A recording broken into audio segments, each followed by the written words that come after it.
మీ అందరికీ కూడా ప్రభు పేరట శుభాకాంక్షలు తెలియజేసుకుంటున్నాను. ఏప్రిల్ నెల లాస్ట్ వీక్లోకి ప్రవేశించారు. దేవుడు వాగ్దానం చేసి వాగ్దానాన్ని నెరవేర్చి ఉన్నారు. మాట ఇచ్చి నెరవేర్చు యెహోవా. ఆయనకు మార్పు లేనటువంటి గుణము లక్షణము ప్రభుకి కలిగి ఉన్నది. కానీ మన యొక్క జీవితంలో కూడా ప్రభుతో చేసుకునే తీర్మానాలు దినములు, నెలలు, సంవత్సరాలు జరుగుతూ ఉన్నవి కనుక మనం కూడా ఇక మరలా ఏప్రిల్ నుంచి ఎందులోకి వెళ్ళిపోతాము. ఇక 2 రోజుల్లో 3 రోజులకి మే నెలలోకి మనము. అందుకని దేవుని యొద్ద నుండి మనం ఎప్పుడు కూడా దాగి ఉండలేము. ఎందుకంటే దినములు గడిచిపోతున్న సంవత్సరాలు. ఉదయకాల ధ్యానంలో కూడా దేశంలో నమ్మకస్తులైన వారిని దేవుడు కనిపెడుతున్నాడని పొద్దున వాక్యంలో మనం ధ్యానం చేసుకున్నాం. వేకువ జామునే ప్రేరులో ఆయన నిజమైన ద్రాక్షవల్లి తీగలు. మనం ఆయనతో అంటగట్టబడినప్పుడే మనం మొగ్గా ఫలిస్తాం. ఆయనకు వేరుగా ఉండి మనం ఏమీ కూడా చేయలేము. ఉదయకాల సమయంలో ప్రభు నిజమైన ద్రాక్షవల్లి ఆయనైతే తీగలు మనమై ఉన్నాము. ఆయనతో ఉంటే మనం ఫలిస్తాం. వేరుగా ఉండి ఏమీ కూడా చేయలేము. వేరుగా ఉండి దేవునికి వేరై కూడా మనం బ్రతకలేము. కాబట్టి దేవుని నుండి కూడా మనం ఏంటి వేరై ఉండలేమే కాదు, ఆయనకు దాగి ఉండలేమనే మాట కూడా మనం చూస్తున్నాం. ఆయన నుంచి మనమాట దాగి ఉండలేము. చూడండి, సామెతల గ్రంథం 15వ అధ్యాయం 3వ వచనం కూడా చూసినట్లయితే,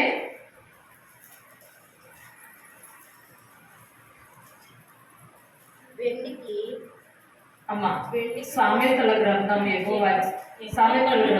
యెహోవా కన్నులు ప్రతి స్థలం మీద నుండును, చెడ్డవారిని మంచివారిని కూడా అవి చూచి ఉంటుంది. యెహోవా కన్నులంట ఒక్క స్థలం మీద కాదండి, ప్రతి స్థలం మీద ఉన్నదంట. ప్రతి స్థలం మీద. అందుకే భక్తుడైనటువంటి దావీదు గారి యొక్క కీర్తనలు మనం ధ్యానం చేసినప్పుడు దేవునికి మనము అతి దగ్గరగా ప్రార్థనలోను అలాగే వాక్యములోను కూడా దైవికమైనటువంటి జ్ఞానములోను దావీదు భక్తుడు అతీతముగా. ఈ దావీదు భక్తుడు అంటాడు, నీవు నన్ను పరిశోధించి నీవు తెలుసుకున్నావు, నేను కూర్చుంట లేచుట కూడా నీకు తెలుసును. దేవుని యొద్ద నుండి మనము దాగి ఉండలేం ప్రియుల. దేవునికి స్తోత్రం. హల్లెలూయా, హల్లెలూయా. యెహోవా యొక్క కన్నులు అక్కడక్కడ ఉన్నాయా? మేరమ్మ గారిని చూస్తూ ఉండి మిమ్మల్ని చూడలేదా? మిమ్మల్ని చూస్తూ ఉండి నన్ను చూడలేదా? చెప్పండి. యెహోవా కన్నులు ప్రతి స్థలం మీద ఉన్నాయి. ప్రతి స్థలం మీద ఉన్నవి అనే విషయము ఎంతగానో మనం ఆలోచించుకున్నప్పుడు దేవుని కన్నులు కప్పేద్దామని మనం చూసినా కూడా కప్పలేదు కదండి. కప్పగలుగుతామా? కప్పలేదు. అందుకని యెహోవా కన్నులు మరొక మాట ఏమని చెప్తుందంటే, యథార్థవంతులను బలపరచుటకంట. యెహోవా కన్నులు యథార్థవంతులను బలపరచుటకు లోకమంతటా సంచారం చేసి ఉన్నవంట. లోకమంతటా సంచారం చేస్తుంది. అందుకని దేవుని యొద్ద నుండి మనం ఏమాత్రము కూడా దాగి ఉండలేము అనే మాట మనము ఇక్కడ సామెతల గ్రంథం 15వ అధ్యాయం 3వ వచనంలో కూడా మనం చూస్తున్నాం. అదే మాటలో 139వ కీర్తన 1వ వచనం కానించి కూడా ఒక్కసారి చూద్దాం ప్రియులారా. యెహోవా నీవు నన్ను పరిశోధించి తెలుసుకుని ఉన్నావు. యెహోవా నీవు నన్ను పరిశోధించి తెలుసుకుని ఉన్నావు. నేను కూర్చుండుట లేచుట నీకు తెలియను. నాకు తలంపు పుట్టక మునిపే నీవు నా మనస్సును గ్రహించుచున్నావు. నా నడకలను నా పడకలను నీవు పరిశీలన చేసి ఉన్నావు. నా చర్యలన్నిటిని కూడా నీవు బాగుగా తెలుసుకొని ఉన్నావు. యెహోవా మాట నా నాలుకకు రాకమునిపే అది నీకు పూర్తిగా తెలిసి ఉన్నది. వెనుకను ముందును నీవు నన్ను ఆవరించి ఉన్నావు. వెనుకను ముందును కూడా నీవు నన్ను ఆవరించి ఉన్నావు. నీ చేయి నా మీద ఉంచి ఉన్నావు. ఎత్తి తెలివి నాకు మించినది, అది అగోచరము, అది నాకు అందదు. నీ ఆత్మను నేను ఎక్కడికి పోవుదును? నీ ఆత్మ నుండి నేను ఎక్కడికి పోవుదును? సన్నిధిలో నేను ఎక్కడికి పారిపోవుదును? నీ సన్నిధి నుండి నేను ఎక్కడికి పారిపోదు? నీ ఆత్మ యొద్ద నుండి నేను ఎక్కడికి నీ ఆత్మ యుద్ధ నుండి నేను ఎక్కడికి పోదును. దేవుని ఆత్మ అనేటువంటిది ఇక్కడ అదేనండి. సారాంశం కూడా వృద్ధులు పెద్ద వివరణ ఇవ్వలేదు.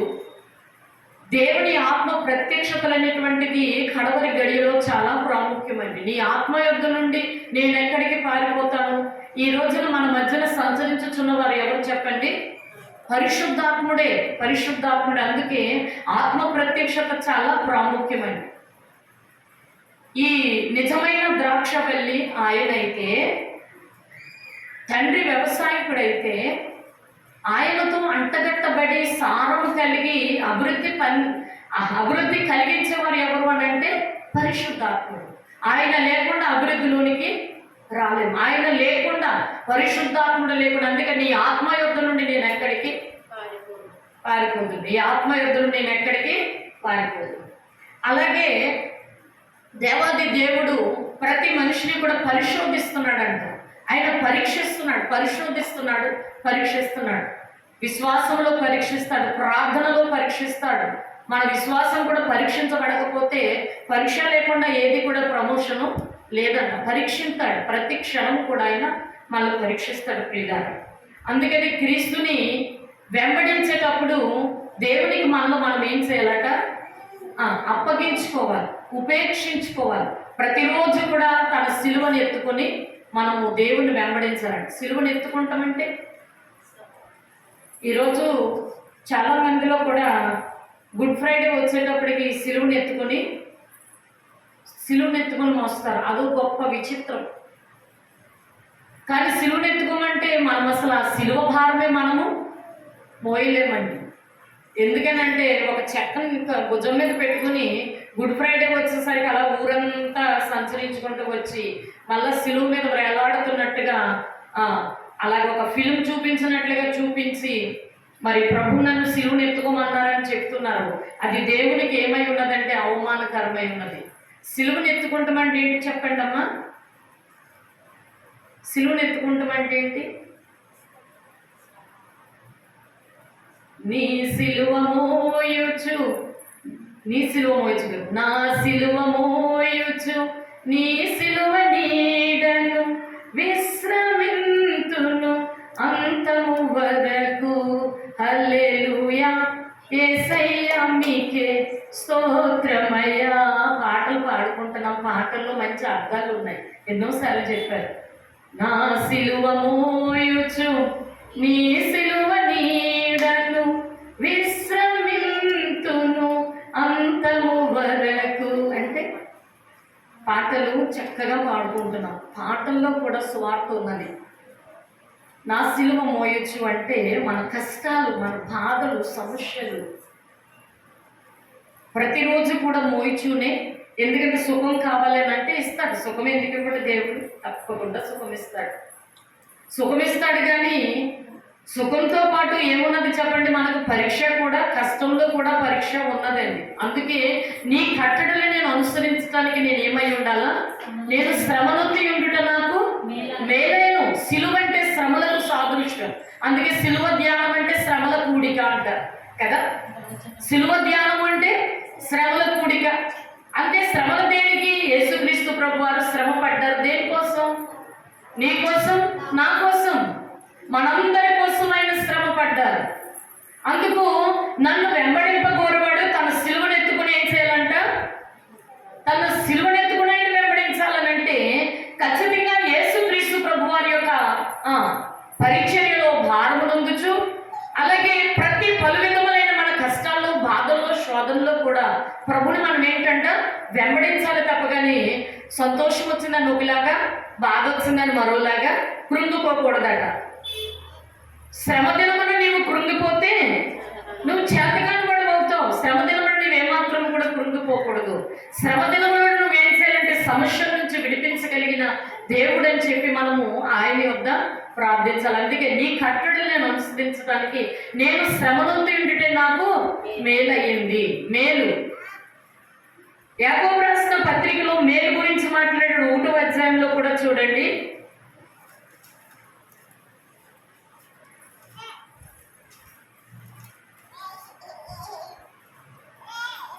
యాకోబు రాసిన పత్రిక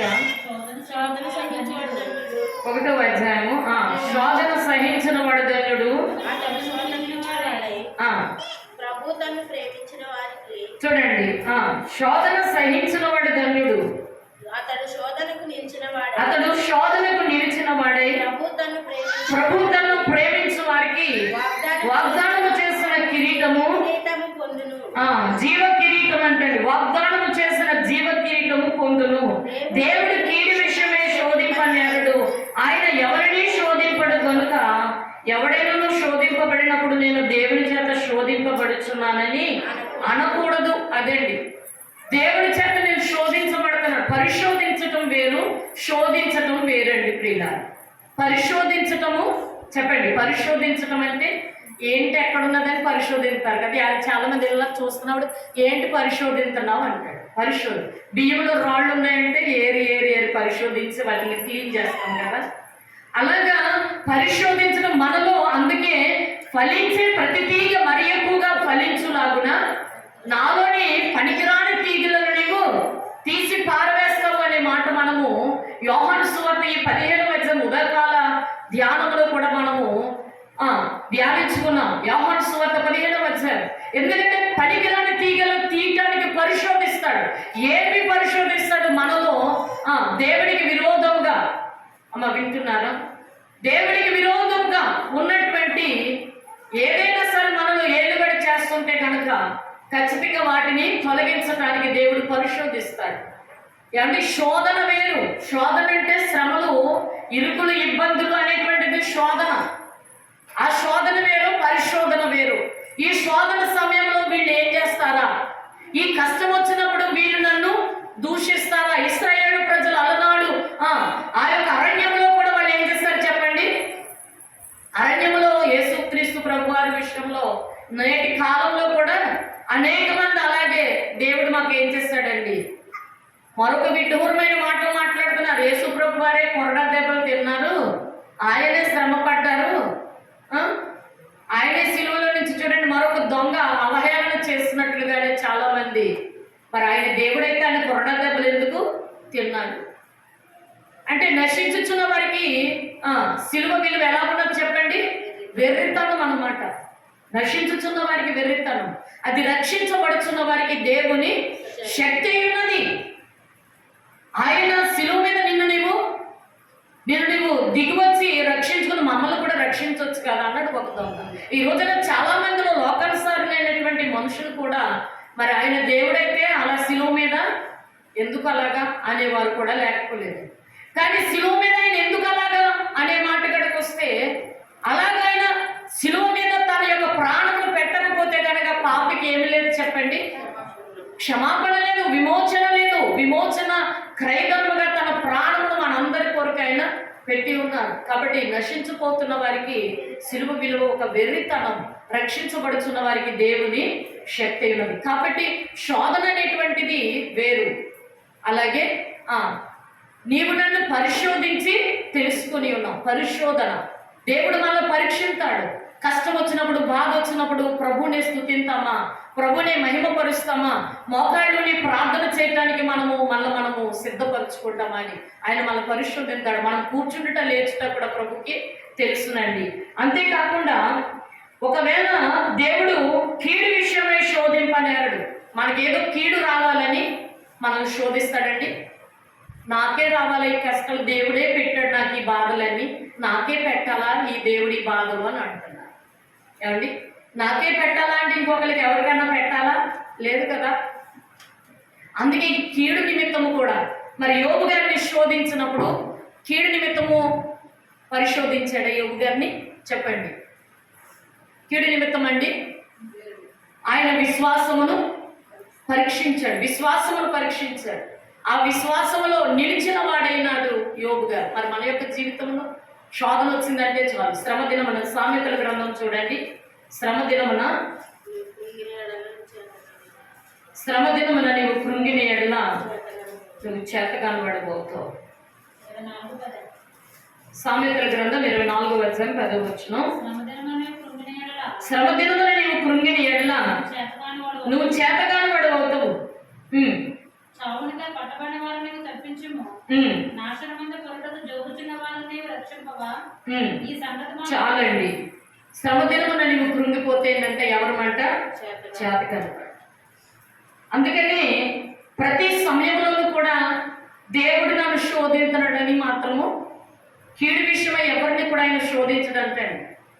అందుకే నేను మిమ్మల్ని ఎరుగుదును, దేవుడు అన్నాడు నేను మిమ్మలను ఎరుగుదును. చూడండి ఆ మాట కూడా ఎరుగుదును అనే మాట ఎందుకు అంటున్నారు అక్కడ? అసలు తీతుకు రాసిన పత్రిక 1:16 ఒకసారి చూడండి ప్రియులారా.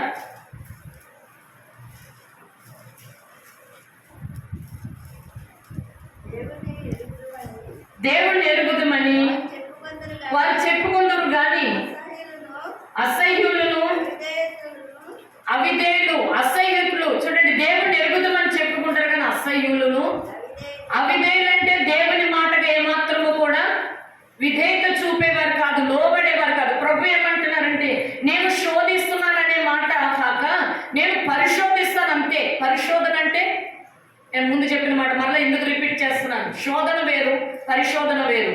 అయితే పరిశోధించినప్పుడు శోధించినప్పుడు కూడా ఈ శోధన దేవుని వల్ల వచ్చిందని అనడానికి వీలు మాత్రము లేదు. దేవా నీవు నన్ను పరీక్షించి పరిశోధించి తెలుసుకో. ఎవరన్నారు ఈ మాట? దావీదు అన్నాడు. పరిశోధించి తెలుసుకో. తెలుసుకుని ఏం చేయమన్నాడండి? గట్టిగా చెప్పండి. నీకు ఆయాసకరమైనది ఏదైనా నా యొద్ద నుంటే తొలగించు అంటే అక్కడ ఏమని అడిగాడు చూడండి. దేవా నీవు నన్ను పరిశోధించి పరీక్షించి తెలుసుకో. ఎవరినా మాట్లాడుతుంటా? దేవుడు. మన పిల్లలు ఏదైనా తప్పు చేస్తున్నారని మనకి ఏదైనా అనిపించినప్పుడు వాళ్ళ సెల్ ఏదైనా చూస్తున్నారనుకో, సినిమా ఏదైనా పెట్టారని టీవీ అనిపించింది అనుకో, నేనేం చూడలేదు ఇదిగో చూసుకో ఒకసారి అంటారు కదా. అంటే ఒకసారి పరీక్షించుకో. వాళ్ళకి ఆ భయం వచ్చి ఏం చేస్తారు చెప్పండి? చూడు నేనేం చూశాను అని సెల్లట్టుకు వచ్చి మన ముందరకి, వాళ్ళకి భయం ఉంటే కనుక ఖచ్చితంగా ఆ సెల్లట్టుకు వచ్చి మన ముందరికి పెడతారు. అలాగే ఇక్కడ భక్తుడైన దావీదు అంటున్నాడు నీవు నన్ను పరిశోధించి పరీక్షించి తెలుసుకో. మరి అటువంటి ప్రార్థన ఉందా మన జీవితంలో? ఏదన్నా చిన్న గద్దింపు వస్తే చాలండి, ఒక గద్దింపు మాట చెప్తే చాలండి కోపగించుకుంటున్నారు జనాలు. నరుని కోపము దేవుని నీతిని నెరవేర్చదు. పరిశోధించని అడుగుతున్నామా?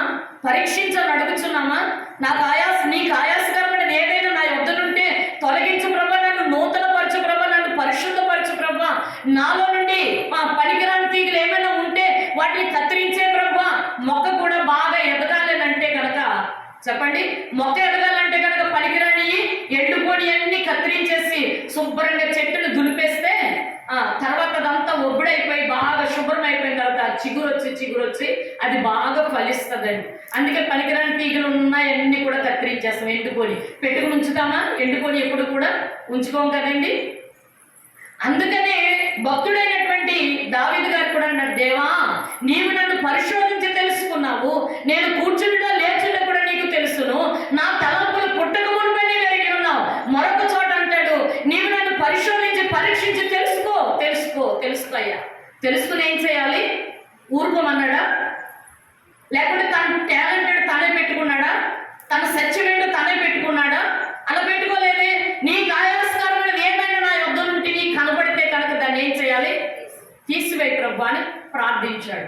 మన జీవితంలో కూడా ప్రతిరోజు సంవత్సరాలు గడిచిపోతున్నాయి, నెలలు గడిచిపోతున్నాయి, ప్రభు రాకడకు ఎన్నో గుర్తులు కనబడుతున్నాయి, సూచనలు కనబడుతూ ఉన్నాయి. అయినప్పటికీ కూడా ఎక్కడేసో గోగలంటే అక్కడే ఉన్నాం. అందుకని అంటాడు నేను మిమ్మల్ని ఎరుగుదును.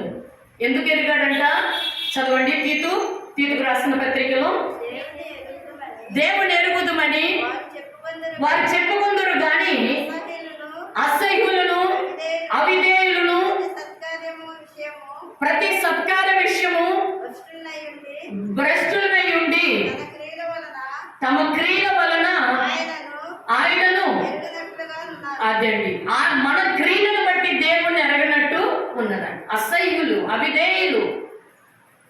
అవిధేయత, దేవుని యొక్క మార్గములో అవిధేయత. పెందలగడే లేచి దేవుని సన్నిధిలో రండి అని అంటే పెందలగడే కూడా ఈ రోజున కొందరే ఉన్నారు. ఎంతమంది ఉన్నారు వాట్సాప్లో కదండి, మన గ్రూప్లో ఎంతమంది ఉన్నారో ఇంచుమించు 8-9 మెంబర్స్ ప్రతిరోజు ఫాలో అప్ అవుతున్నారు. కన్న వాళ్ళందరూ కూడా గుర్రట్టి ముద్రపోతున్నారు. బలహీనమైన వారు లేచి దేవుని సన్నిధిలో కూర్చుంటున్నారు, బలవంతులైనటువంటి వారు దుప్పడదండి. మళ్ళీ శోధన వచ్చినప్పుడు, శ్రమ వచ్చినప్పుడు ఏమంటారు? ప్రసవేదన పడకుండా బిడ్డలు కనగలుగుతారంటారా? చెప్పండి. ప్రసవేదన లేకుండా పిల్లల్ని కనలేరు. ప్రసవేదన పడాలంట. మీ పిల్లలకు ఏం చేయాలి మీరు? ప్రసవేదన రోదనము చేయడానికి, అంగలార్చడానికి విద్య నేర్పించండి అని దేవుని లేఖనం సెలవిస్తుంది. పైగా రేయి మొదటి జామున లేచి నీళ్లు కుమ్మరించినట్లు.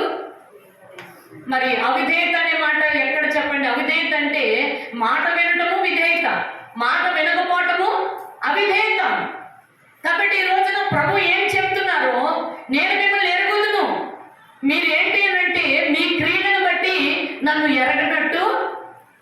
మాట్లాడితే ఏముండాలి? పాట పాడితే ఏముండాలి? దేవుని అభిషేకము, దేవుని శక్తి మనలో నుండి బయటికి రావాలండి.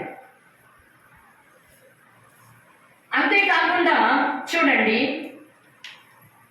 యెహెజ్కేలు గ్రంథం 33వ అధ్యాయము 31వ వచనం కూడా చూడండి.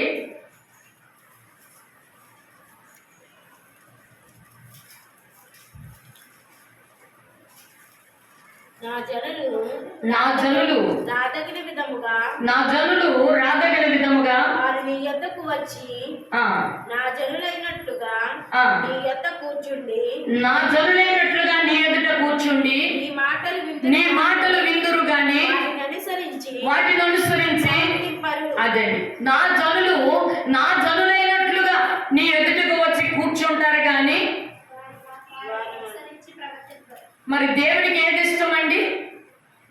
వచ్చి కూర్చుని వెళ్ళిపోవటం ఇష్టమా, లేకుంటే చెప్పిన దాన్ని బట్టి అనుసరించి నడవటం ఇష్టమా? ఫలించే ప్రతి తీగ మరి ఎక్కువగా ఫలించాలంటే, ఉదయం చెప్పాను నేను ఆదివారం, ఈరోజు ఉదయకాలం 4 గంటల సమయంలో యోహాను సువార్త 15వ అధ్యాయం ప్రస్తావించాను. తరువాత ఆరాధనలో దాన్ని ఖచ్చితంగా నేను వివరిస్తానని చెప్పాను.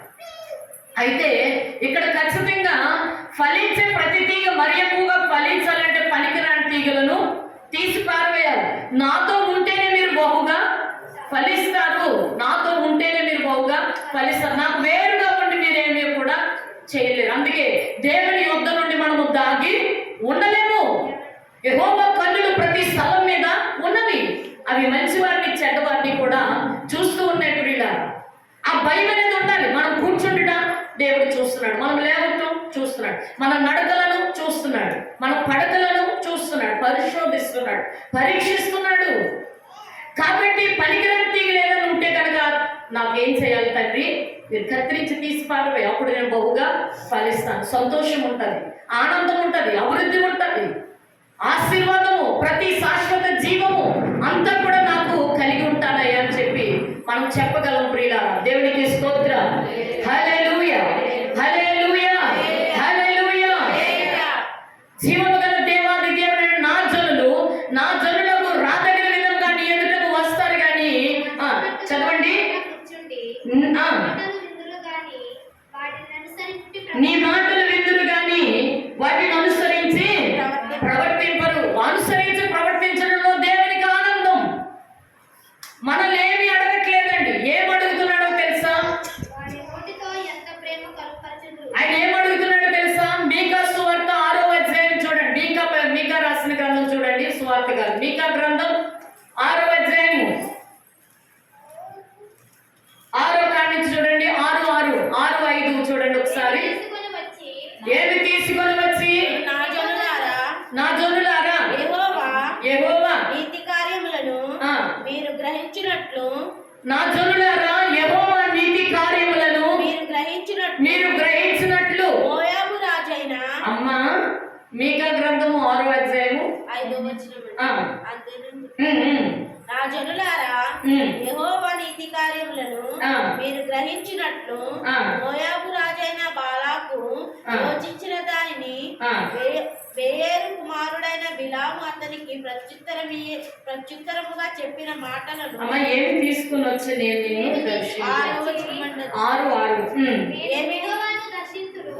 ఏమి తీసుకొని వచ్చి నేను నిన్ను దర్శించును.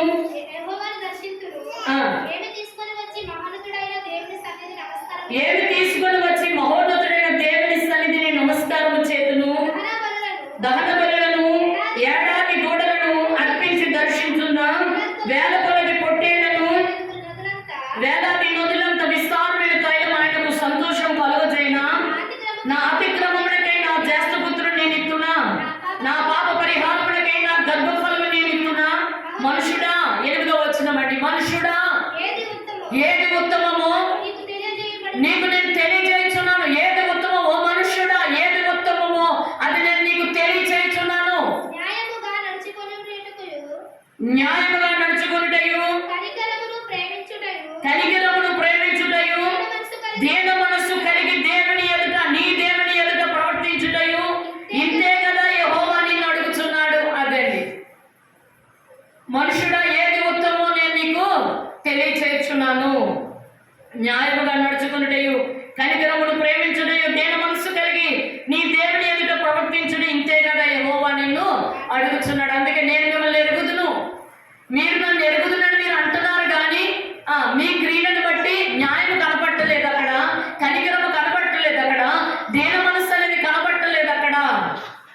చెప్పండి, న్యాయం ఉన్నదా? దీన మనస్సు ఉన్నదా? కనికరం ఉన్నదా? ఇవి కనబట్టలేదు. ఇప్పుడు మనం కదండి, ఎక్కడ చూడండి, కొంచెం బయటకు వెళ్ళండి, ఎక్కడ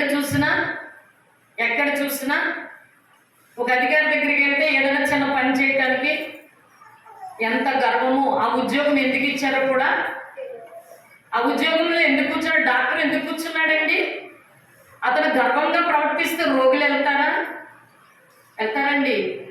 అమ్మో ఆ డాక్టర్ సరిగా చూడ, అసలు ఏం చెప్తున్నామో కూడా వినడు అని చెప్పి అక్కడికి వెళ్ళరు. అలాగే ప్రతి పనులను కూడా నిర్లక్ష్య పెడితే గనక, ప్రతి పనులను కూడా నిర్లక్ష్య పెడితే ఆ పనికి విలువే ఉండదు. చాలా మందిలో కూడా ఒక బ్యాంకు ఉద్యోగం అవనండి, ఎవరెవరండి, అసలు ఆ సీట్లో ఉద్యోగం రాలేనంతసేపు, జాబ్ రాలేనంతసేపు ఏం చేస్తారో తెలుసా? నాకు ఉద్యోగం కావాలని కోరుకుంటారండి. మరి ఉద్యోగానికి న్యాయం చేయాలి కదా, చేయాలి వద్దంటారా? ఉద్యోగానికి న్యాయం చేయాలండి. ఇప్పుడు నాకు దేవుడి పని ఇచ్చాడు. ఏ పని ఇచ్చాడు? ఆయన సువార్తను ప్రచురించడానికి నాకు ఒక పని ఇచ్చాడు. నేను ఈ పనిలో నేను న్యాయం చేయలేదు అనుకో, నా దేవుడు కలిగింది కూడా నా యొద్ద నుంచి తీసివేస్తాడు. అది ఎక్కడ దాకా పట్టుకెళ్ళక్కర్లేదు. ఒకరికి 5 తలాంతులు ఇచ్చి, ఒక 5 దేనారాలు ఇచ్చి వ్యాపారం చేసి నేను వస్తాను, మరలా వచ్చి నీ యొద్ద నుంచి తీసుకుంటానంటే అతడు తన పనిలో నిపుణత కలిగి, తన పనిలో మంచి యొక్క పరుగులు పెట్టి ఏం చేస్తాడంటే 5కి 5 10 చేసి ఉంచాడు యజమానుడు వచ్చేటప్పటికి.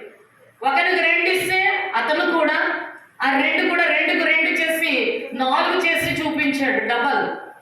ఇక మరొకటికి 1 ఇచ్చాడంట. ఆ 1 ఏం చేశాడంటే భూమిలో తీసి కప్పి పెట్టేశాడు. అక్కడ ఊరుకున్నాడా యజమానుడు? ఊరుకోలేదు. అలాగే మనకి దేవుడు ఏమి ఇచ్చాడో, గర్భఫలం లేనంతసేపు గర్భఫలం కోసం ప్రార్థన చేస్తారు ప్రియుల. గర్భఫలం కోసం ప్రార్థన చేస్తారు. గర్భఫలం ఇచ్చాక, పిల్లలు పుట్టాక చాలా మంది, మనం కాదు, ఇక్కడ ఉన్నారు అదిగో చంటి బిడ్డను తీసుకొచ్చి వృద్ధిని, ఇక్కడ ఆ చంటి బిడ్డ సండే స్కూల్కి తీసుకొచ్చి వదిలిపెట్టేసి తను వెళ్ళిపోయింది. అంటే హన్నాలాగా చాలామంది, మోషే తల్లిలాగా పెంచేవాళ్ళు చాలామంది ఉన్నారు. లేయా కూడా అలాగే ప్రతి క్షణం కూడా దేవుని సన్నిధిలో ప్రార్థన చేస్తూ పెంచిందండి లేయా సంతతి నేటి వరకు కూడా దేవునికి యాజకత్వం జరుగుతూ వస్తుంది అని అంటే.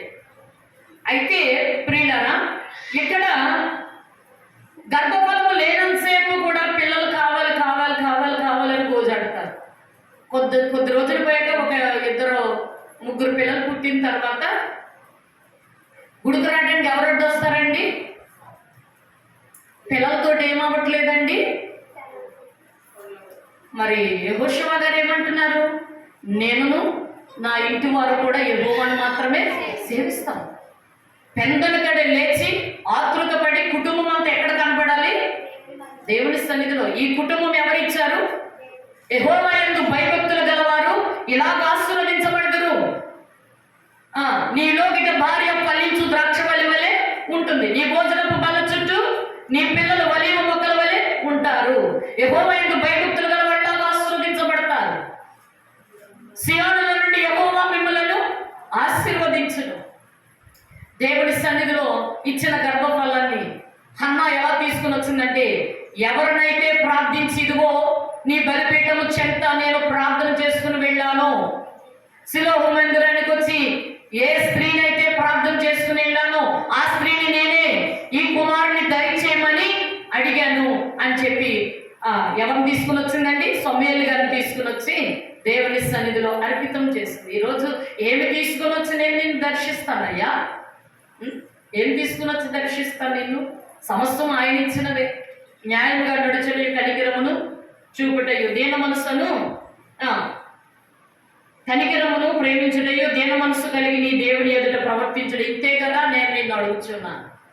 ఏమండి, మరి న్యాయం ఉన్నదా? అంతసేపు ప్రభు దగ్గర గోజాడం అన్నీ ఇచ్చిన తర్వాత దేవుణ్ణి మర్చిపోయి సుఖాన్ని ఎక్కువ ప్రేమిస్తామండి పిల్లారా. అది న్యాయమా? డబ్బు ఉన్నది, ధనం ఉన్నది, అన్నీ ఉన్నాయి, ఏసీలు ఉంటేనే ఎంచక్క పడుకుంటున్నారు. ఇక్కడ ఉన్న వాళ్ళు ఎవరికి ముందుకు రావట్లేదేమో చెప్పండి. ఈరోజు ఎంతమందో ఈ యొక్క దైవ సన్నిధిని పోగొట్టుకుని కూర్చున్నటువంటి వారు. మరి రేపొద్దున ప్రభు వస్తాడు మలమల మండుచున్న అగ్నిగుండంలో.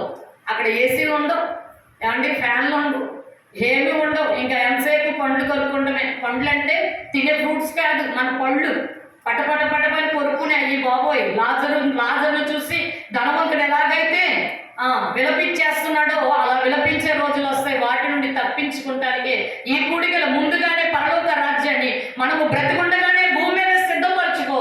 అప్పుడు మనం కనుమూసిన తర్వాత అక్కడ పరలోక రాజ్యంలో ఉంటాం. అంటే మొదట ఇక్కడ సిద్ధపరచుకోవాలి దేవుని రాజ్యాన్ని. నీతి న్యాయముతో, దేన మనసుతో, కనికరముతో దేవుని రాజ్యం అక్కడే ఉంటుంది ప్రియులారా. ఇక్కడ ఇది సిద్ధపరచుకోకుండా ఎలా పడితే అలా బ్రతికేసి సుఖాన్ని ప్రేమించి బ్రతికేసిన తర్వాత నాకు దేవుడి కావాలి అని అంటే కనుక ఎక్కడ ఇది ఉంటుంది. కాబట్టి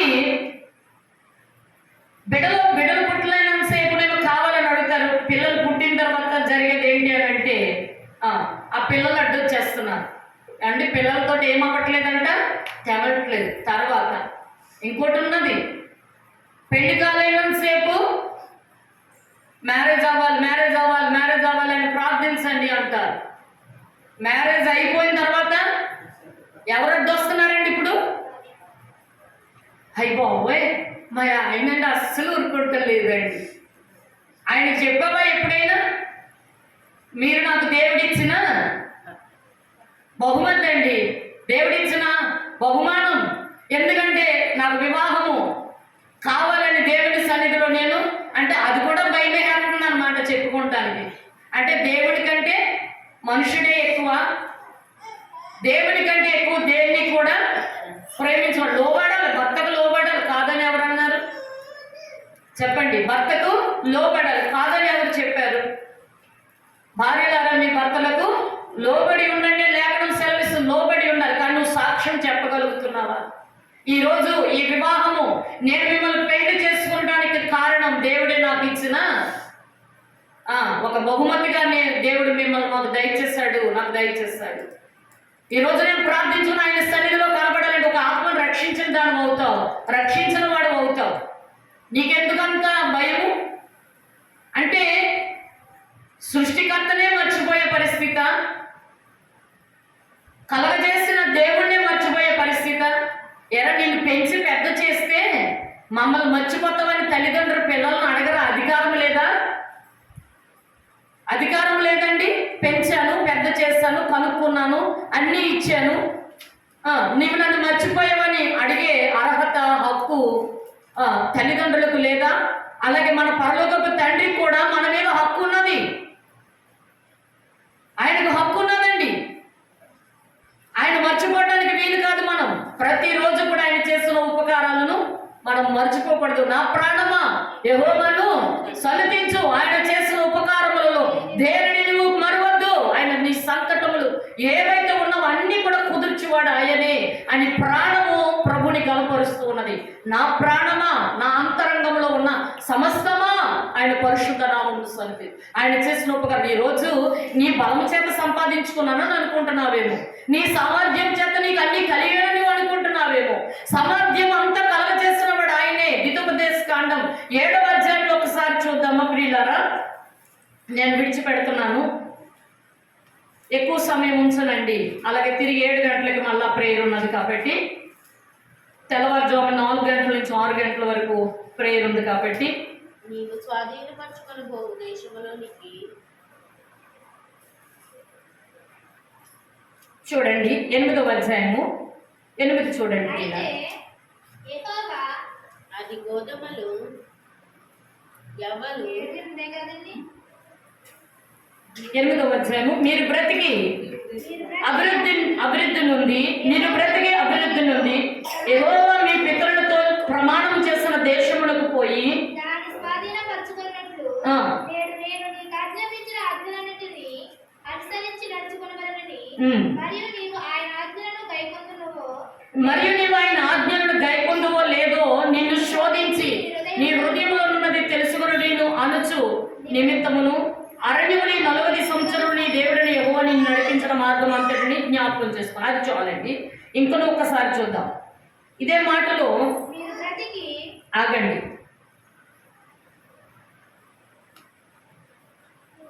7వ వచనం చూడమ్మా. నీ దేవుడైన యెహోవా నిన్ను మంచి దేశంలో ప్రవేశపెట్టును. అది నీ నీటి వాగులను లోయలలో నుండి కొండలలో నుండి పారు ఊటలను అగాధ జలములు గల దేశము. అది గోధుమలు యువల ద్రాక్షల చెట్లు అంజూరప చెట్లు దానిమ్మ పండ్లను గల దేశము. ఒలువల నూనెలు తేనెయు గల దేశము. కరువు అనుకొనకుండా నీవు ఆహారము తిను దేశము. అందులో నీకు ఏ లోపం ఉండదు. అది ఇనుపరాళ్ళు గల దేశము. దాని కొండల్లో నీవు రాగి త్రవ్వి తీయవచ్చును.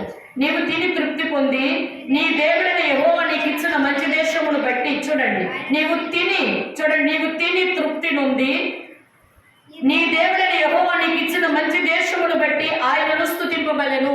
ఏం చేయాలంట? స్తుతింపకుండా ఎలా పడితే అలా ఉండాలా? దేవుడు మనకి ఇచ్చిన దాన్ని ఏం చేయాలంట? స్తుతించాలంట. నిన్ను స్తుతించిన చాలు నా బ్రతుకు దినములో, నిన్ను పొగడిన చాలు నా గుండె గుడిలో. నిన్ను స్తుతించిన చాలు నా బ్రతుకు దినములో, నిన్ను పొగడిన చాలు నా గుండె గుడిలో. ఉన్నా లేకున్నా నా స్థితిగతులే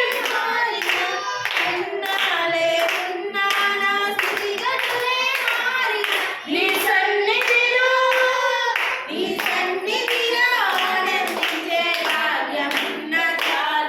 నిన్ను స్తుతించిన చాలు నా బ్రతుకు దినములో, నిన్ను పొగడిన చాలు నా గుండె గుడిలో. హల్లెలూయా. చూడండి ఆయన ఏం చేయాలంటే స్తుతింపబడెను. నేడు నేను నీకు ఆజ్ఞాపించు ఆయన ఆజ్ఞలను విధులను కట్టడలను నీవు అనుసరింపక నీ దేవుడైన యెహోవాను మరచి కడుపార తిని మంచి ఇండ్లు కట్టించుకొని వాటిలో నివసింపగా నీ పశువులు నీ గొర్రె మేకలను వృద్ధి అయి నీకు వెండి బంగారములు విస్తరించి నీకు కలిగినదంతా వర్ధిల్లినప్పుడు. ఈ రోజులు ఇదే జరుగుతుంది కదండి. సమస్తము దేవుడు ఇస్తున్నాడు. మంచి ఇల్లు ఇస్తున్నాడు, వెండి బంగారాలు ఇస్తున్నాడు, సమస్తము దేవుడు ఇస్తున్నాడు. ఆయన స్తుతింపడానికి బదులుగా ఆయన మర్చిపోతున్నారండి. ఏమండి? ఆయన మర్చిపోతున్నారు. స్తుతింపడానికి బదులుగా మర్చిపోతున్నారు. సుఖాన్ని ఎక్కువ ప్రేమిస్తున్నారు కానీ దేవుని సన్నిధి అనేటప్పటికి చాలా దూరంగా ఉంటున్నారు ప్రియుల. ఇంకొను కూడా చూడండి.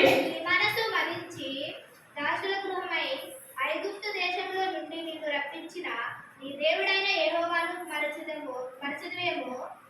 నీవు చూడండి 12 మంచి ఇండ్లు కట్టించుకొని నువ్వు కడుపారా తిని మంచి ఇండ్లు కట్టించుకుని వాటిలో నివసింపగా నీ పశువులు నీ గొర్రెలు నీ మేకలను వృద్ధి అయి నీకు వెండి బంగారములను విస్తరించి నీకు కలిగినదంతయు వర్ధిల్లినప్పుడు నీ మనస్సు మదించి దాసుల గృహమైన ఐగుప్తు దేశం నుండి రప్పించిన నీ దేవుడైన యెహోవాను మరచెదవేమో. తాపకరమైన పాములను తేలును కలిగి ఎడారి నీళ్లు లేని భయంకరమైన ఆ గొప్ప అరణ్యములో ఆయన నిన్ను నడిపించెను.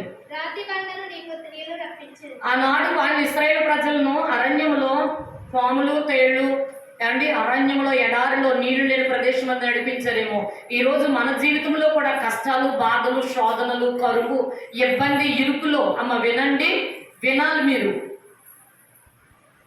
అయితే చూడండి ఇక్కడ ఖచ్చితంగా అరణ్యములో నడిపించిన ఇశ్రాయేలు ప్రజలకు బదులు ఇక్కడ కూడా యేసుక్రీస్తు ప్రభువారు కూడా మన కోసం ఎంతో అనేకమైనటువంటి విషయాలు, మనము ప్రార్థించినప్పుడు మన కష్టాలు, బాధలు, శోధనలు, ఇరుకులు, ఇబ్బందుల నుంచి కూడా దేవుడు మనల్ని ఏం చేస్తున్నాడు? విడిపించి మంచి ఇండ్లు కట్టుకునేటట్లు. నిజంగా ఈరోజు మంచి ఇండ్లు దేవుడు మనకి ఇచ్చాడు. దాన్ని బట్టి దేవుడికి ఏమి ఇవ్వగలుగుతున్నాం? లేనటువంటి వారు చూడండి, ఇల్లులు మారుతూ ఉన్నారు. ఈరోజు ప్రేమలత గారు అందులోంచి పట్టుకుని మళ్ళా అప్పుడే ఎన్ని ఇల్లులు మారారో చూడండి. కానీ దేవుడు అటువంటి వారిని చూసి మనం ఏమనుకోవాలి? దేవా, నీవు నాకు ఇచ్చిన మంచి ఇండ్లను బట్టి నీకు ఇస్తారు. అంతేగాని స్తుతించడానికి బదులు ఏమండి శుభ్రంగా ఏసీలు వేసుకుని మంచి పదార్థాలు వండుకుని తినేసి బొజ్జోమన ఇచ్చిన దేవుని ఏం చేయాలి? కడుపారా తిని మీ మనసును మదించి అని నేను కాదంటుంటా. ఈ మాటలు నేను అనటన్నానని చెప్పి సేవకులు తిడుతున్నారని అనుకుంటారు, కానీ దేవుడు గద్దిస్తున్నాడు. ప్రియులారా, యెహోవా గద్దించు మనుషుడు ధన్యుడు. ఆయన మనల్ని గుర్తు చేస్తున్నాడు, మనకి గుర్తు చేస్తున్నాడు. అందుకే నేను మిమ్మల్ని ఎరుగుదును, మీ ప్రవర్తనను బట్టి మీరు నన్ను ఎరగనట్టు ఉన్నారు. మీ ప్రవర్తన ఎలాగుందంటే, ఇచ్చిన వాడు ఇచ్చినట్టుగా చూడండి. దావీదు గొర్రెల చుట్టూ తిరుగుతూ ఉండగా తను ఏం చేస్తాడు చెప్పండి? కోపగించుకున్నాడా? గొర్రెల చుట్టూ తిరుగుతున్న నన్ను ఏం చేస్తావయ్యా? సింహాసనం ఇచ్చావని దేవుని స్తుతించడం మొదలుపెట్టాడు. ఇచ్చిన సింహాసనం బట్టి గర్వించిపోయి బ్రతికాడా? లేదు. ఇచ్చిన సింహాసనం బట్టి తను ఎప్పుడు కూడా తగ్గించుకుని దేవుని తట్టు తేరి చూస్తూ, కొండల తట్టున కొలువెత్తుచున్నాను, నాకు సహాయము ఎక్కడి నుండి వస్తుందయ్యా? నీ వల్లే నాకు సహాయం కలుగుతుంది. ఆకాశం అందు నీవుండగా నాకు ఈ భూమి మీద ఏది కూడా నాకు అక్కర్లేదు. దేవా, నీవు నన్ను ఈ స్థితిలోనికి తీసుకురావటానికి నేను ఎంతటి వాడినయ్యా? నా కుటుంబం ఏ పాటిది, నా సంతతి ఏ పాటిది అని ఎల్లప్పుడూ కూడా తను తగ్గించుకుంటూ దేవుని స్తుతించాడు. ఈ రోజున జనములలో అధికమైనటువంటి పరిస్థితి ఏంటంటే, దేవుని ఎరుగుదమని చెప్పుకుంటున్నారు, మేము బాప్తిసం పొందామని చెప్పుకుంటున్నారు, కానీ క్రియలను బట్టి ఏమై ఉన్నదంట? దేవుని ఎరగనట్టున్నారు. రాదగిన విధముగా వస్తారంట, జనులైనట్టుగా కూర్చుంటారంట. ఏమండి? దేవుని జనులైనట్టు కూర్చుంటారంట, కానీ వారిని మాటలు వింటారు, కానీ వాటిని అనుసరించి ప్రవర్తింపరు. చదవండి ఇంకొక కూడా చూడండి ఇక్కడ ఈ మాట. ఐగుప్తు దేశంలో నుండి నిన్ను రప్పించి నీ దేవుడైన యెహోవాను మరచదేమో. తాపకరమైన పాపములను తేళ్లను కలిగి ఎడారి అయి నీళ్లు లేని తాపకరమైన పాములను తేళ్లను కలిగిన వారై భయంకరమైన ఆ గొప్ప అరణ్యములో ఆయన నిన్ను నడిపించెను. రాతి బండ నుండి నీకు నీళ్లు తెప్పించెను. తిరుగు నీకు మేలు చేయవలదని నిన్ను అనుచుటకును శోధించుటకును నీ పితరులు ఎరగని మన్నాతో అరణ్యమున నిన్ను పోషించను. అయితే మీరు మా సామర్థ్యము, మా బహుబలము, ఎంత భాగ్యం మాకు కలగజేస్తున్నని అనుకుందురేమో. చూసారండి, మా సామర్థ్యం కలగజేసేవారెవరు? ఎంత పాట పాడారు కదా, నాదంటూ లోకాన ఏది లేదయ్యా, ఒకవేళ ఉందంటే నీదే నీదే నీదే నీదే బ్రతుకంతా నీదే.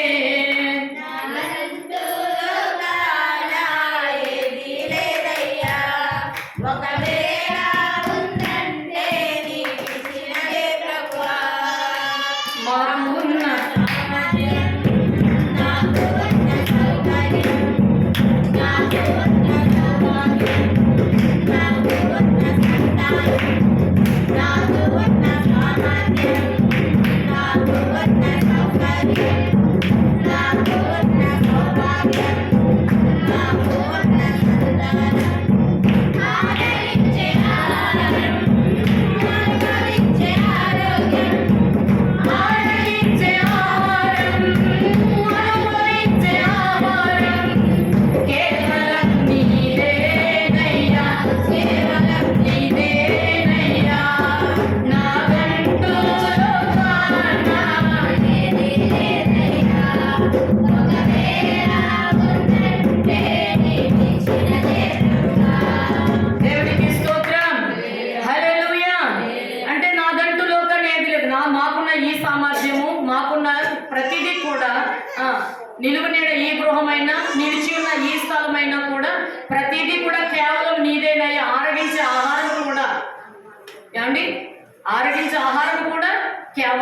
నీదేనయ్యా.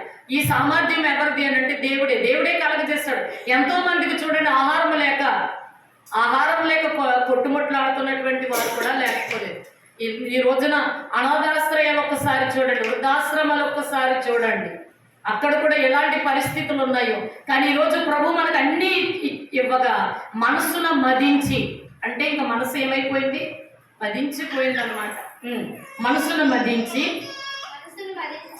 చాలండి. చూడండి, తుదుకు నీకు మేలు చేయవలని నిన్ను అనుసరకు శోధించడం నీ పితరులు ఎరుగడ మన్నాకు అరణ్యం నేను పోషణ. అయితే మీరు మా సామర్థ్యము మా బహుబలము ఇంత భాగ్యం మాకు కలగజేసినని అనుకుందరేమో, కాగా నీ దేవుడిని యెహోవాను జ్ఞాపకం చేసుకోవాలి. చాలండి, మనకి ఈ సామర్థ్యము దేవుడు ఇచ్చింది. అందుకనే నా జనులు రాదగిన విధముగా వస్తారు కానీ నీ ఎదుట కూర్చుంటారు కానీ మాటలు విన్నట్టు నటిస్తారు కానీ వాటిని అనుసరించి ప్రవర్తింపరు. ఈ రోజుల్లో జరుగుతున్నది కూడా అదేనండి. ఎందుకు లేని పరిస్థితులు, ఎందుకు అనారోగ్య పరిస్థితులు, ఎందుకు అనేకమైన పరిస్థితులు వస్తున్నాయనంటే మనలో పనికిరాని తీగలు ఏలుబడి చేస్తున్నాయి. దేవుని కన్నుల నుండి ఏ ఒక్కరూ కూడా దాగి ఉన్నాం. యెహోవా కన్నులు ప్రతి స్థలం మీద ఉన్నవి. అవి మంచివారిని చెడ్డవారిని కూడా చూస్తున్నాయి. ఆయన సన్నిధిలో నుండి దాగి ఉండలేవు. అందుకే నీవు నన్ను పరిశోధించిన ఆయన, నీవు నన్ను తెలుసుకొని ఉన్నావు. నేను కూర్చుంటే లేచుట కూడా నీకు తెలుసును, నా దాగు చోటు నీవేనని భక్తుడైనటువంటి దావీదు గారు వర్ణిస్తున్నారు. ఈ రోజు మనం కూడా ఉదయకాల సమయంలో కూడా ధ్యానం చేస్తున్న ఆ యొక్క యోహాను సువార్తలో 15వ అధ్యాయము, అలాగే ఈ రోజు ధ్యానం చేసుకున్నటువంటి లేఖనం అమ్మా సామెతల గ్రంథం 15:3లో కూడా చదువుకున్నాం. యెహోవా కన్నులు ప్రతి స్థలం మీద ఉన్నవి, అవి మంచి వారిని చెడ్డవారిని కూడా చూస్తూ ఉన్నవని. కాబట్టి ఆయన కన్నుల ఎదుట మనం ఎవ్వరము కూడా దాగిలేమండి ప్రియులారా. దేవునికి స్తోత్రం, హల్లెలూయా. కాబట్టి యెహోవా కన్నులు ప్రతి స్థలం మీద ఉన్నవని గుర్తెరిగిన వారమై దేవుడు మనల్ని ఎరుగును అని, ఆయన మనల్ని చూసినప్పుడు మన క్రియలు ఎలాగున్నాయంట, దేవుణ్ణి ఎరగనట్టు ఉన్నాయి. మరి ఎరగనట్టు ఉన్నట్టుగా కాక ఎరిగేటట్టు, దేవుని ఎరిగేటట్టు నేను మిమ్మలను ఎరుగుదును, అంతేకాకుండా నా జనులైనట్టుగా ఎదుట కూర్చుంటారని మాటలు విందురు కానీ వాటిని అనుసరించి ప్రవర్తించరు. వారి నోటితో ఎంతో ప్రేమ కనుపరుచుదురు కానీ వారి హృదయము లాభమును అపేక్షించుచున్నది. కేవలము లాభం కొరకు రాకూడదంటండి దేవుని దగ్గరికి. దేనికోసం రావాలి? లాభముల కోసము. నాకు ఇది చేస్తే నేను అలా చేస్తాను ప్రభు, అలా చేస్తే ఇలా చేస్తాను ప్రభు అని అంట దేవునికి మనకి లింకులు పెట్టుకోకూడదు అంటాడు. ఎలా చెప్పండి? ఏదో లాభమును అపేక్షించి రావటం కాదు, నా జీవితము మారాలి అని రావాలంట, నా క్రియలు మారాలి. నీకు ఇష్టమైన పాత్రగా నేను బ్రతకాలయ్యా. అందుకే నీవు నన్ను పరిశోధించి తెలుసుకుని నీకు ఆయాసకరమైన ఏదైనా ఉంటే నా యొద్ద నుంచి నీవు తొలగించే, నీకు ఇష్టడుగా. అందుకే భక్తుడైనటువంటి యేసన్న గారు పాడుకున్నారు, నా పరలోకపు తండ్రి నా మంచి కుమ్మరి, నా పరలోకపు తండ్రి నా మంచి కుమ్మరి, నీకిష్టమైన పాత్రను చేయ నన్ను విసిరేయక సారపై ఉంచావా, నీకిష్టమైన పాత్రను చేయ నన్ను విసిరేయక సారపై ఉంచావా, జ్యోతిర్మయుడా నా ప్రాణ ప్రియుడా స్తుతి మహిమలు నీకే, జ్యోతిర్మయుడా నా ప్రాణ ప్రియుడా స్తుతి మహిమలు నీకే, నా ఆత్మలో అనుక్షణం నా అతిశయము నీవే, నా ఆనందము నీవే, నా ఆరాధన నీవే, నా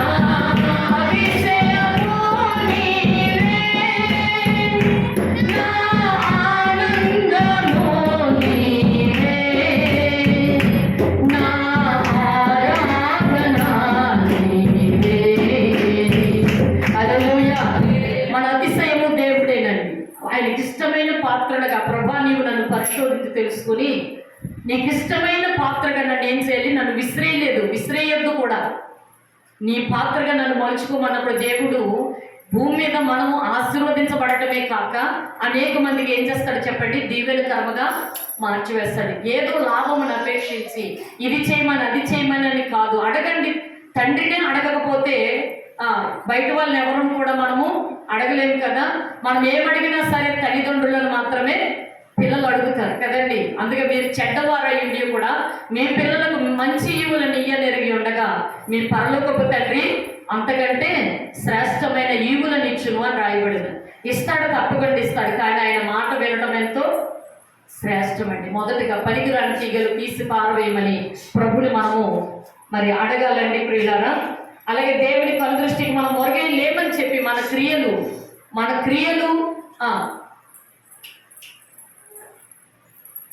క్రియలు దేవుని ఎరగనట్టుగా కాక ప్రతి క్షణం కూడా ప్రభు ఏం చెప్పారు, మేకాలో మనం చెప్పిన మనుషుడు ఏది ఉత్తమో అది నేను నీకు తెలియజేస్తాను. ఉత్తమైనది మరి చేయమని ప్రభు చెప్పినప్పుడు దాని ప్రకారంగా నడుచుకున్నప్పుడు ఏమేమి కూడా కొదువై ఉండదు. సింహ పిల్లలు ఏమి గలవై ఆకలి కొన్న కానీ యెహోవాను ఆశ్రయించున్నడికి ఏమేమి కొదువాడు. ప్రభు మనల్ని చూస్తున్నాడన్న భయం మొదట రాదు. భయం లేని భక్తి ఎంత చేసినా కూడా వ్యర్థమైపోయాడు. అందుకే దేవుని కన్నుల నుండి మనము దాగి ఉండలేము కనుక ఆ భయముతో భక్తి మనం చేసినట్లయితే కనుక సమస్తము కూడా దేవుడు మనకి ధారాళంగా దయచేస్తాడు. సింహ పిల్లలు లేముగలవై ఉండొచ్చేమో కానీ దేవుని ఆశ్రయించిన వాడికి ఏమేమి కూడా కొదువై ఉండదు. దేవాన్ని కూడా పరిశోధించి పరీక్షించి తెలుసుకో. నీ గాయస్కరమైన ఏదైనా అయ్యే వరకు కూడా మరి ఎన్నో గొడవలు, ఇబ్బందులు, ఇరుకులు అయినప్పటికీ కూడా దేవుడు ప్రతి శోధన నుంచి కూడా బిడ్డ తెప్పించబడి ఒక్క చొప్పున ఏడుస్తానే ఉన్నది. ఎందుకంటే ఎవరి వారి స్వార్థ గురించి ఆలోచిస్తున్నారు తప్ప ఒక్కరు కూడా బిడ్డ గురించి ఆలోచించే మనసు అయితే ఎవ్వరికీ లేదండి. ఆ బిడ్డ ఎంతో ఏడుస్తూనే ఉన్నది, కానీ దేవుడు ఆ బిడ్డ మూవనన్నా నవ్వుకలడి చేసి వివాహం ఎంతో ఘనంగా అయితే జరిగిందండి దేవుడి కృపను బట్టి. అలాగే మరి తెల్లవారితే మ్యారేజ్ అనిపించుకుని కూడా మరి ఆ పిల్లలు తీసుకుని 11:30 వరకు కూడా మా హాస్పిటల్ చుట్టూనే తిరిగాము. ఎందుకంటే సడన్గా బిడ్డకి కొంచెం హెల్త్ ఇష్యూ రావడం వల్ల మరి అసలు పెళ్ళి ఆపాలా వద్దా అన్న ఆలోచన కూడా మరి ఆదరేత వరకు కూడా ఆలోచించుకునే ఉన్నామని మా బావగారు అయితే మరి అందరూ ఏడుస్తూనే ఉన్నాము. కానీ వెంటనే పాషం వరకు ఫోన్ చేసి మరి ఆవిడ చేత ప్రార్థన చేయించాము. అయితే బిడ్డకి దేవుని కృపను బట్టి అటువంటి ఇష్యూ కూడా ఇబ్బంది లేకుండా దేవుడు ఎంతో ఘనంగా జరిగిందని, ఊహించిన దానికంటే ఎంతో ఘనంగా జరిగిందని వివాహం. ఎటువంటి లోటు లేకుండా పెద్ద మనుషులు కూడా సమయంలో వచ్చి ఏమైనా ఇబ్బంది పెడతారనుకున్నాం, కానీ అటువంటిది ఏది కూడా లేకుండా ఎంతో సంతోషకరంగా జరిగిందండి. సమస్తం మా బిడ్డని అత్తవారిని పంపే వరకు కూడా ఎటువంటి చిన్న ఇష్యూ కూడా లేకుండా దేవుడు ఎంతో బిడ్డ ఎంతైతే కన్నీరు కాల్చిందో అంత రెండంతలో నోటి నిండా మూన నవ్వులు కలగజేస్తాడండి దేవుడు. అందరి బిడ్డ దేవుడికి వందనాలు. మరి తల్లి లేని బిడ్డ అయినప్పటికీ కూడా దేవుడు అప్పటికి తల్లిగా తండ్రిగా వెనువెంటే ఉండి దేవుడు ఎంతగానో అద్భుతం జరిపించారండి. అలాగే అందరూ కూడా తెలవజాం ప్రార్థనలే కానీ ఎక్కడ ప్రార్థన అయినా కూడా ప్రతి ఒక్కరు కూడా బిడ్డ ప్రార్థించారు. అవి మీ అందరికీ కూడా వందనాలండి. అలాగే మన భర్త కూడా ప్రయాణమై వెళ్ళడానికి కూడా దేవుడు కృపనిచ్చాడు. అనుకోకుండా ఒక రోజులోనే ప్రయాణం పెట్టుకోవాల్సి వచ్చింది. మరి దేవుడు ఏదైనా ఆయన మేలుకే మా మేలుకే దేవుడు చేస్తారని నమ్ముతున్నానండి. మరి తానగానే వెళ్ళడం, అలాగే జాబ్ అయితే దేవుడి కృపను బట్టి ఓకే అయిందండి. మరి ఫస్ట్ తారీఖున అయితే జాయిన్ అవ్వాలి. ఈ లోపు ఇంకా బెటర్ జాబ్ ఏమైనా వస్తే వెళ్దాం అన్నట్టుగా ఆలోచిస్తున్నారండి. ఏదేమైనా దేవుడు సమస్తము కూడా జరిగించలాగా నా భర్తకి ఆలోచన ఇచ్చి జ్ఞానం ఇచ్చి నడిపించలాగా మీరు అందరూ కూడా భర్త కొరకు ప్రార్థిస్తారని చిన్న సాక్ష్యం దేవుడు దీవించిన. చాలా మన దుఃఖంతో అయితే దేవుని పాద సముఖం ఎద్దకు వచ్చి ప్రార్థించుకోవడానికి దేవుడు నాకు ఎంతగానో కృప చూపించాడు. చాలా వేదనతో చాలా కన్నీరైతే కార్చి ఆ రోజు సాక్ష్యం చెప్పుకోవడానికి దేవుడు నాకు ఇచ్చాడండి. ఆ రోజు సేవకురాలు చేత నేను చెప్పాను కదా ప్రార్థన చేయించుకున్నప్పుడు నాకున్న సమస్త బలహీనత దేవుడు తొలగించి నాకు సంపూర్ణమైన ఆరోగ్యము దేవుడు దయచేశాడండి. నేను ఆ దినమే స్వస్థత పొంది నా గృహానికి వెళ్ళానండి. అయినప్పటికీ దేవుడు ఎంతగానో తన కృప చూపించి నాకు మంచి ఆరోగ్యం ఇచ్చి నన్ను దేవుడు నడిపించాడండి. మరి ఏదో 3 దినముల నుంచి మళ్ళీ బలహీనమయ్యానండి. దేవుడు ఇంకా బలపరిచి రాజకీయ సమయంలో అందరూ కలిపి ప్రార్థన చేసినప్పుడు దేవుడు నాకు ఎంతో శక్తిని ప్రభావం ఇచ్చి దేవుడు మళ్ళీ నాకు స్వస్థతను దయచేశాడండి. మరి నేను అయితే నా గృహం వద్ద ఉండి నేను ఉద్యోగం చేసుకుంటున్నాను. మరి దేవుని సంఘానికి అయితే నేనైతే దూరమయ్యాను. మరి దేవుని చిత్తం అయితే మరి నాకు దేవుడు అవకాశం దయచేసి దేవుని సంఘానికి జరుగుతున్న ఈ ప్రార్థనా కొడుకుల్లో దేవుడిని నేను బలపడులాగను, దేవుని ఆత్మను పొందుకొని దేవుని శక్తితో ముందుకు సాగిపోలాగను మీరు అందరూ నా కోసం ప్రార్థించండి. మరి ముఖ్యంగా రాబో వాడి నిమిత్తం మీ అందరి ప్రార్థన అవసరం కోరుతున్నానండి. నేనైతే లెక్కలైతే వేయడం జరిగింది. మరి దాంట్లో 5 లక్షలు తేడా రావడంతో నేను చాలా టెన్షన్ తీసుకోవడం జరిగింది. మరి సేవకురాలు ఆ రోజు చెప్పి ప్రార్థన చేయించుకున్నప్పుడు దానికి ఏదైతే తప్పు చేశానో అది క్లియర్ చేసుకుని అక్కడ అమౌంట్ని అది కొట్టేయడం జరిగిందండి. మరి దేవుడు అంతగానే సహాయం చేశాడు. ఇంకా నా బుక్స్ విషయంలో ఇంకా చాలా పెండింగ్ అయితే ఉన్నాయండి. మరి నేను బలహీనం అవుతూనే వస్తున్నాను. దేవుడు నాకు సంపూర్ణమైన ఆరోగ్యం ఇచ్చి అవన్నీ కరెక్ట్గా చేసుకుని మరి ఆడిటికి సిద్ధపడేలాగును మరి నాతో పాటు 54 మంది వివోఏలో డేటా చేయించుకోవాలని మరి ఆడిట్లో అందరము మరి ఎటువంటి ఇబ్బంది ఎవరికి రాకుండా మీరు అందరూ ప్రార్థన చేయండి. మరి అక్క బావ రావాలని ఆశపడుతున్నారు కదైతే వారి బావగారు మళ్ళీ వెనక్కి వేశారంటండి. మరి దేవుడి చిత్తమైతే వాళ్ళిద్దరు రావడానికి కూడా దేవుడు సహాయం చేయలేక మీరు అందరూ ప్రార్థన చేయండి. మరి ముఖ్యంగా మన సహోదరుడైతే బయలుదేరి హైదరాబాద్కి నిమిత్తం వెళ్ళాడండి. ఆవిడ పరిపాలన రాకపోకలేదు దేవుడు సహాయం చేయలాగును. ఇంకా నా బిడ్డ ఏదైతే ఆశిస్తున్నాడో దేవుని చిత్తమైతే ఆ బిడ్డకు ఒక మార్గం దేవుడు తెలిసేలాగా కూడా మీ అందరి ప్రార్థన కోరుతున్నాను. నాకు ఇచ్చిన 2 కుమారులు నా బిడ్డని కుమార్తె నిమిత్తం కూడా ప్రార్థన చేయండి. ఎట్టి రీతిగా ముగ్గురిని మేము పెంచాలో దేవుని సన్నిధిలో ఎట్టి సాక్షిగా వారు నిలబడాలో మీరు అందరినీ ఆయన ప్రార్థన కోరుతున్నాను. మరి ముఖ్యంగా నా భర్త విషయంలో దేవుడికి మార్గం తెరిచి నేనైతే ఉద్యోగం చేయలేకపోతున్నానండి. దేవుని చిత్తమైతే నా భర్తకు ఒక మార్గం తెరిస్తే నేను ఉద్యోగం మానేయాలని అనుకుంటున్నాను. మరి దేవుడిని సహాయం చేసి ప్రతి ఉద్యోగంలో ప్రతిదీ కూడా దేవుడు నేర్పించి ముందుకు సాగిపోయేలాగును నా సమస్త కుటుంబం నిమిత్తము మన తల్లి నిమిత్తం మీ అందరి ప్రార్థన ఆసక్తి కోరుతున్నానండి. నా తల్లి కూడా దేవుడు మంచి ఆరోగ్యం ఇచ్చి ఆ కాలు నీరు రాకుండా దేవుడు కృప చూపించలాగును. నా ఉద్దేశంలో మా అత్తగారి ప్రార్థన ఆసక్తి కోరానండి. పని చేసుకోలేకపోతున్నాను వచ్చేస్తానని అంటున్నారు. నా చిరు సాక్ష్యం దేవుడు ఇచ్చిన కాక.